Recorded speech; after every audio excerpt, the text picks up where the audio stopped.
बिस्मिल्लाहिर्रहमानिर्रहीम। अस्सलामुअलैकुम। अज़ीज़ तुलबा, आज हम जमात चहारम की इस्लामियात पढ़ेंगे। बाब है सोम, सीरत तैयबा सल्लल्लाहु अलैहि वसल्लम।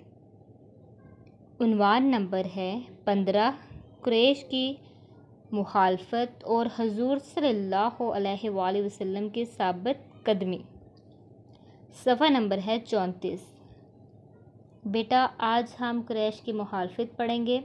उन्होंने हजूर पाक सल्लल्लाहु अलैहि वसल्लम के ख़िलाफ़ क्या क्या काम किए, कौन कौन सी तकलीफ़ें दी, लेकिन फिर भी इसके बावजूद हजूर सल्लल्लाहु अलैहि वसल्लम साबित कदम रहे। मतलब कि उन्होंने इस्लाम को फैलाने का काम जारी रखा।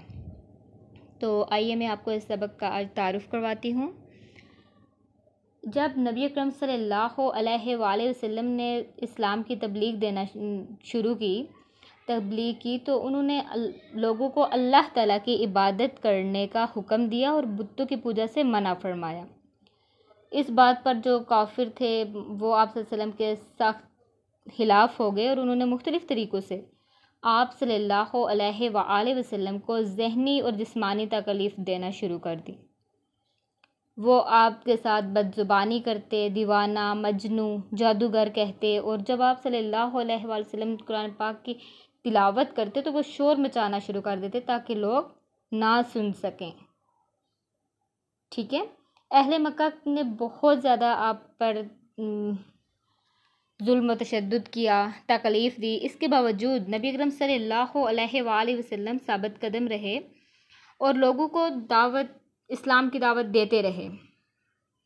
अब कफ़ारे मक्का ने ये सोचा कि वो आप सल्लल्लाहु अलैहि वसल्लम के चचा अबू तालिब पर दबाव डालें ताकि वो अपने भतीजे को मना लें।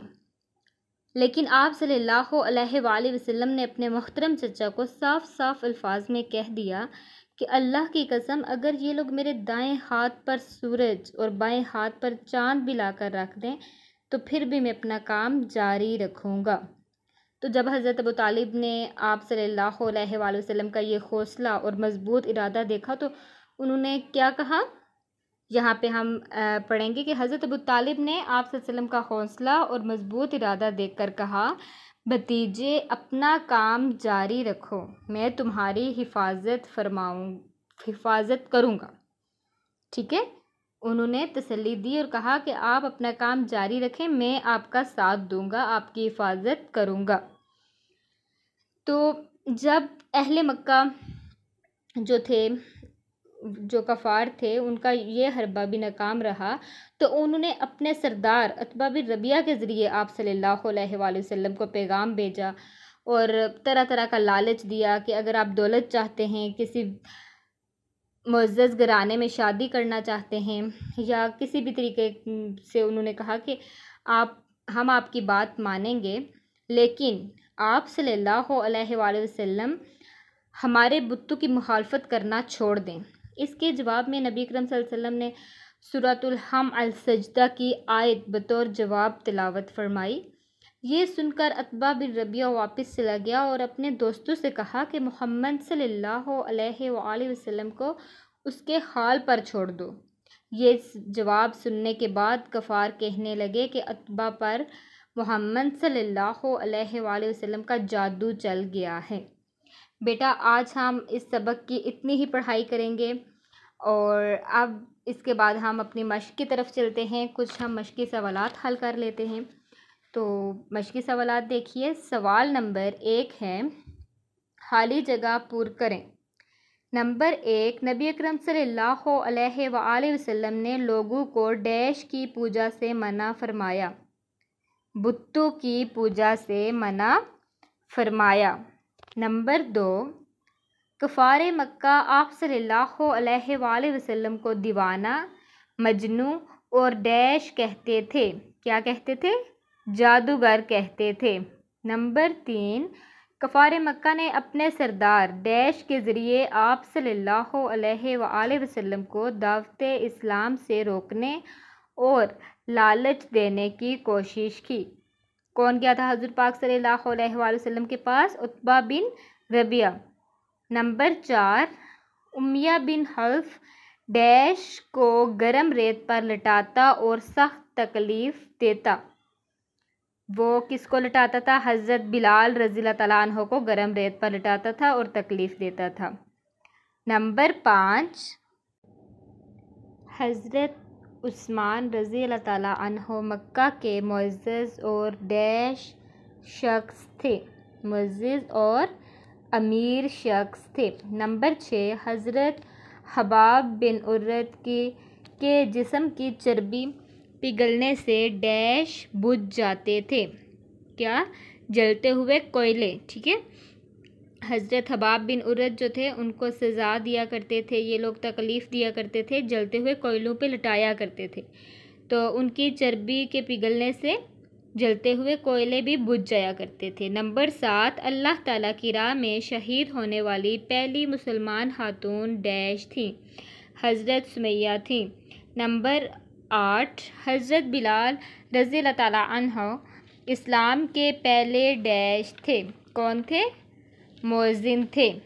ठीक है, सवाल नंबर 2 है हमारा, कुफ़ार मक्का ने दावत इस्लाम रोकने के लिए दबाव डाला आप सल्लल्लाहु अलैहि वसल्लम के चचा अबू तालिब पर, आप सल्लल्लाहु अलैहि वसल्लम के चचा हज़रत हमज़ा पर, या आप सल्लल्लाहु अलैहि वसल्लम के चचा अबू लहब पर? तो कौन थे चचा आपके? अबू तालिब पर।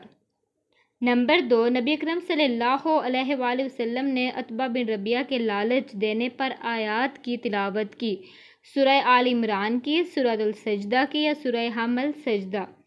तो इसका जीम वाला ऑप्शन दुरुस्त है, सूरह हम अल सजदा।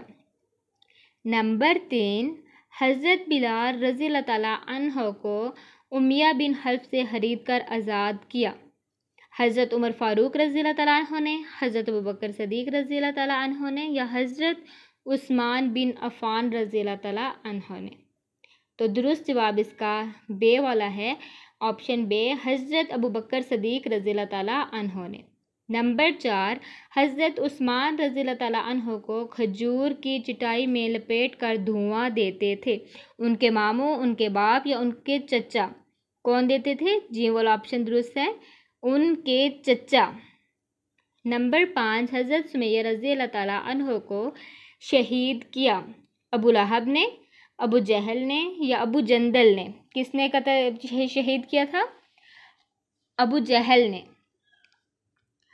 ये थे हमारे दुरुस्त जवाबात पर दायरा लगाने वाला काम। अब हम चलते हैं सवालात की तरफ।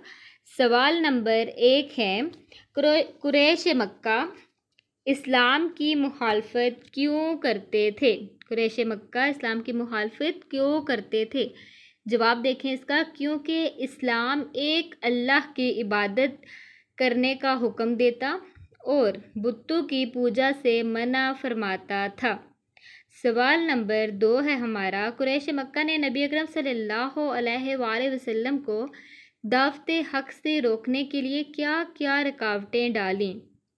तो क्या किया था उन्होंने? कुरैश मक्का ने आप सल्लल्लाहु अलैहि वसल्लम के साथ बदजुबानी करते, आप सल्लल्लाहु को दीवाना, मजनू और जादूगर कहते। आप सल्लल्लाहु अलैहि वसल्लम जब कुरान मजीद की तिलावत करते तो शोर मचाने लगते।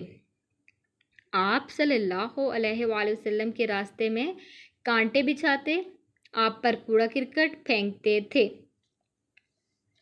तो बेटा जी, ये हम आज सिर्फ 2 सवाल करेंगे, नेक्स्ट हम आधी पढ़ाई के साथ बाकी के सवालात करेंगे। तो आज का घर का काम देखिए आप, सबसे पहले आपने पढ़ाई करनी है, बुलंदवानी करनी है इस सबक की। ठीक है, कुरैश से मुखालफत और हजूर सल्लल्लाहु अलैहि वसल्लम की साबित कदमी, इसकी आपने पढ़ाई करनी है। और जो मैंने आपको खाली जगह दी हैं वो आप अपनी किताब पर पुर करेंगे। इसके बाद दुरुस्त जवाबात के गिर्द दायरा लगाएं, ये भी आपने अपनी किताब पर दायरा लगाना है, अपनी किताब पर इसका काम करना है। और आखिर पे सवालात के जवाबात, 2 सवाल जो मैंने आज आपको जिनके जवाबात अहज़ करवाए हैं आपसे, और ये आपने अपनी कॉपी पर लिखने हैं, खुशखत करके लिखने हैं और याद भी करने हैं। मुझे उम्मीद है बेटा जो काम मैं आपको दे रही हूँ आप इसको बहुत अच्छे तरीके से लिखेंगे भी और याद भी करेंगे इंशाल्लाह। शुक्रिया।